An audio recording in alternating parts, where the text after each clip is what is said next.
Bonjour à toutes et à tous, ma team Kiefer, j'espère que vous allez bien. C'est avec grand plaisir qu'on se retrouve aujourd'hui pour la présentation complète de la 18e étape du Giro d'Italia 2024. Étape classée 2 étoiles sur 5 en termes de difficulté, 550 mètres de dénivelé pour 178 km au programme.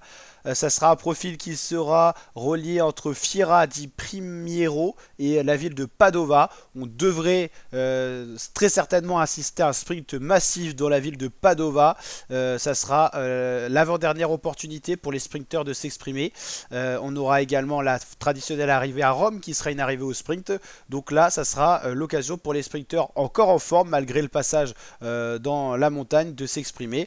Et on sait, en troisième semaine de course, on peut avoir une surprise, peut-être une échappée bien fournie qui ira se jouer la victoire d'étape. Si les équipes de sprinteurs sont fatiguées, pas organisées, que les sprinteurs se sentent pas bien, ça peut être une option qui est beaucoup plus probable qu'en première semaine de course, même si le scénario privilégié, je dirais 70% de chances que cette étape se joue au sprint massif avec un peloton groupé, 30% de chances qu'une échappée aille au bout. Cette chance-là, ça peut avoir lieu si on a une échappée bien fournie qui arrive à prendre de l'avance sur le peloton. On va dire que si tu as 2-3 coureurs à l'avant dans l'échappée, ça ira pas au bout. 4-5, ça sera compliqué.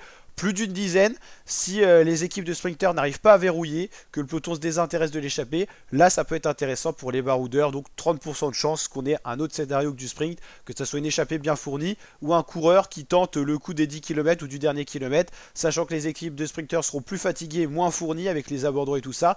Il y a plus de possibilités qu'en première semaine et qu'en deuxième semaine de course, vous l'avez compris, même si ça reste très compliqué. Donc étape 18, ça sera normalement un sprint, vous l'avez compris. Étape 19, ça sera de la moyenne montagne. Pour des coureurs punchers, grimpeurs, on peut penser à des Julien Lafilippe, à Romain Bardet pour les Français qui n'ont toujours pas tiré d'étape, ou à plein d'autres coureurs qu'on voit à l'avant, des Grébé de Zabir, voilà, des coureurs qui ont déjà gagné comme Steinhauser ou tout ça, des coureurs qui sont en forme, qui marchent bien en troisième semaine de course, ou même un Raphaël Maïka qui pourrait être récompensé de son boulot pour Pogacar.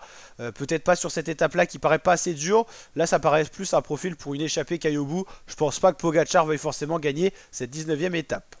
Il restera quoi? La 20e qui sera la dernière grosse étape de montagne avec le Monte Grappa grimpé 2 fois, arrivé en descente. Ça peut être un profil pour des Bardet à la Philippe si on pense des Français parce qu'ils sont très bons descendeurs. Alors même s'ils ne sont pas premiers en haut du col, s'ils ont limité la casse avec une grosse descente, ils peuvent aller s'imposer. Donc on peut penser à ce profil là. Et puis la dernière, la 21, c'est l'arrivée traditionnelle à Rome qui sera la dernière étape de sprinter. Donc voilà la présentation de la prochaine étape qui est l'étape 18 et on a regardé également un aperçu de ce qui sera cette troisième semaine de course. Donc voilà, de jeudi à dimanche, on arrive bientôt au terme de ce Giro. En tout cas c'est toujours un plaisir de suivre cette course en votre compagnie. Vidéo disponible, les présentations d'étapes et les résumés de chacune des étapes juste après les étapes tout simplement. Donc n'hésitez pas à vous abonner, à activer la cloche pour suivre tout ça sur la chaîne, c'est bien sûr gratuit. À liker quand ça vous plaît, à partager, à vous abonner tout ça et puis à commenter. Je vous dis à très bientôt ma team pour de prochaines vidéos. Allez, ciao ciao l'équipe.